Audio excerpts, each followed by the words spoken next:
दोस्तों, रिहान का कॉमर्स अब चैनल में आपका फिर से स्वागत है। आज हम फिर कक्षा 12वीं चैप्टर नंबर 1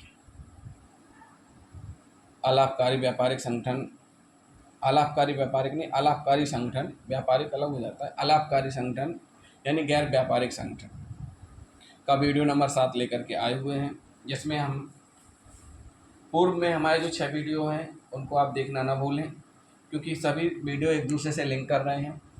अभी इस वीडियो के पहले हमने पढ़ा है कि आय और व्यय खाता हमें क्यों बनाना है, इनकम एंड एक्सपेंडिचर क्यों बनाना है और कैसे बनाना है, उसका प्रारूप क्या है, कौन कौन सी चीज़ों को डेबिट साइड यानी एक्सपेंडिचर साइड लिखा जाएगा, कौन कौन सी चीज़ें आपकी इनकम एंड क्रेडिट कहलाएंगी।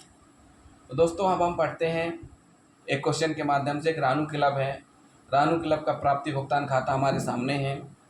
31 मार्च 2018 ये हमारा रानू क्लब है। रानू क्लब का प्राप्ति भुगतान खाता हमारे सामने है। इसमें बोल रहे हैं कि आपको इसके आधार पर ही आपको कुछ समायोजन करते हुए आय और व्यय खाता बनाना है। तो दोस्तों, रानू क्लब का जो भी प्राप्ति भुगतान खाता है उसको हमें पहले अध्ययन करना है, प्राप्तियां देखनी है। जो आपकी प्राप्तियां हैं वो उधर इनकम मानी जाएंगी, केवल कैश को छोड़ करके। हम इनकम एंड एक्सपेंडिचर में कैश को नहीं लिखते हैं, हम केवल जो इनकम हो रहा है, जो एक्सपेंड हो रहा है उसको लिखते हैं। तो हम सीधी सी बात है, कैश बैलेंस हमारे पास प्राप्ति में 550 था, चंदा सब्सक्रिप्शन का 450, entry fees 900, interest on investment 120, sundry receipt 240 यानी 2260 टोटल आपको रिसिप्ट, यानी रानू क्लब को टोटल कितनी रिसिप्ट हुई हैं 2260। जनरल एक्सपेंसेस कितने हैं? जनरल एक्सपेंसेस 228 हैं, सैलरीज 210 हैं, फर्नीचर खरीदा है 1000 का, रेंट दिया है 112, इन्वेस्टमेंट में 310 गए हैं। तो टोटल कितना बचा आपके पास? 400 रुपये बच रहा है। अब समायोजन क्या कह रहे हैं? समायोजन मतलब होता है इसमें कुछ चीज़ें छूटी हुई हैं, इन्हीं छूटी चीज़ों को पूर्ति करने के लिए समायोजन दी गए हैं। पूर्ति करके किस में लिखना है हमें? इनकम एंड एक्सपेंडिचर अकाउंट में। इसीलिए इनकम एक्सपेंडिचर अकाउंट बना है, क्योंकि इसमें ये सारी चीज़ें नहीं लिखी जा सकी। तो subscription outstanding end of the year 150 है, और एडवांस सब्सक्रिप्शन कितना है? 50 रुपये है। अब आप समझिए, आउटस्टैंडिंग करंट ईयर मतलब एंड ईयर तक 150 है सब्सक्रिप्शन का, और एडवांस कितना है? रिसिप्ट 50 रुपीज़ है। तो आप तो जानते होंगे आउटस्टैंडिंग जो भी रहता है एंड ऑफ द ईयर तक का वो ऐड होता है, और एडवांस रिसिप्ट हम लिखते नहीं हैं। एडवांस जो पूर्वदत्त प्राप्तियां होती हैं उनको इनकम एंड एक्सपेंडिचर अकाउंट में लेस करते हैं, घटाते हैं। Depreciation charge of furniture 30 rupees है, ये भी आपको पता है एक प्रकार से एक्सपेंस है। एक्वर्ड इंटरेस्ट यानी अप्राप्त आय, आपको अप्राप्त आय कितनी है? 50। अब दोस्तों, अब हमने पढ़ लिया, क्वेश्चन हमारे सामने है, हमने ये भी समझ लिया कि प्राप्तियां कौन सी हैं और पेमेंट कौन से हैं। हमने ये भी समझ लिया कि आखिर छूटा क्या हिस्सा है, आखिर क्यों हमें इनकम एंड एक्सपेंडिचर अकाउंट तैयार करना पड़ रहा है। तो हम देखते हैं कि एक्सपेंडिचर इनकम, डेबिट साइड हम क्या लिखते हैं? एक्सपेंडिचर, इनकम क्रेडिट साइड लिखते हैं। तो सबसे पहले हम देखेंगे कि इसमें एक्सपेंसेस कौन कौन से हैं। तो हमने देखा जनरल एक्सपेंस, जनरल एक्सपेंस, यहाँ जनरल एक्सपेंस के संबंध में कोई संयोजन नहीं है, तो सीधा हमने जनरल एक्सपेंस 228 लिख दिया। फिर हमने देखा सैलरीज, सैलरी 210 है, सैलरी का यहाँ भी कोई संयोजन नहीं है, सीधा हमने सैलरी 210 अमाउंट लिख दिया। अब बात आ रही है कि और कोई खर्चा हमें यहाँ समझ में आ रहा है? हाँ, देखिए हमको रेंट समझ में आ रहा है 112, हमने रेंट 112 लिख दिया।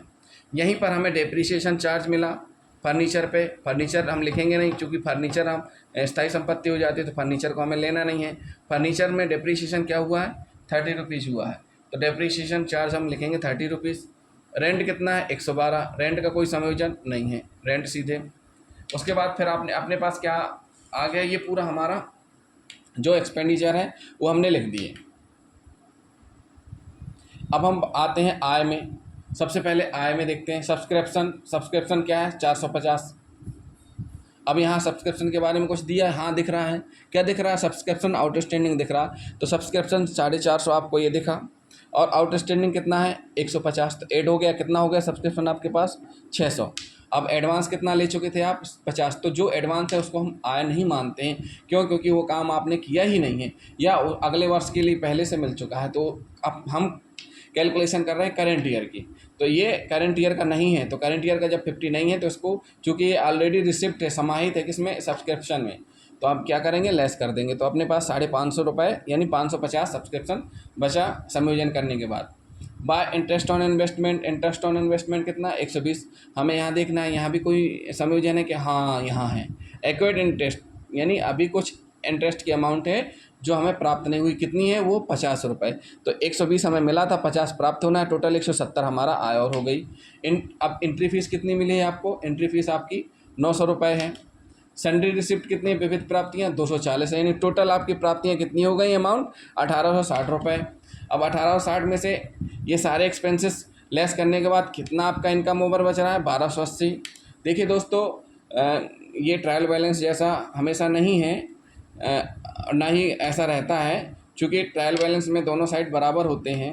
क्यों? क्योंकि उसमें कैश को भी हमें लेके चलने पड़ते हैं, आल मदद को लेके चलते हैं। लेकिन इसमें ये ज़रूर रहता है कि आपका अगर इनकम ज़्यादा है तो आपका ओवर एक्सपेंडिचर हो जाएगा, अगर ये फिर सरप्लस में आ जाएगा, वरना डिफिसिट कमी में आ जाएगा। तो दोस्तों, ये रहा हमारा इनकम एंड एक्सपेंडिचर अकाउंट तैयार करने का एग्जाम्पल। कैसे तैयार करते हैं वो हमने आपको समझाया। रिसिप्ट इन पेमेंट अकाउंट में सारी चीज़ें समाहित नहीं हो पाती हैं, कुछ चीज़ें छूट जाती हैं, इसलिए हमें इनकम एंड एक्सपेंडिचर अकाउंट तैयार करना पड़ता है। क्यों? क्योंकि इसमें हम उधार चीज़ें भी लिख पाते हैं। तो दोस्तों, हमारा ये वीडियो आपको कैसा लगा? अगर हमारा वीडियो पसंद आया तो हमारे चैनल को सब्सक्राइब करें। हमारे चैनल को सब्सक्राइब करते हुए वीडियो को शेयर एंड लाइक करें। Thank you.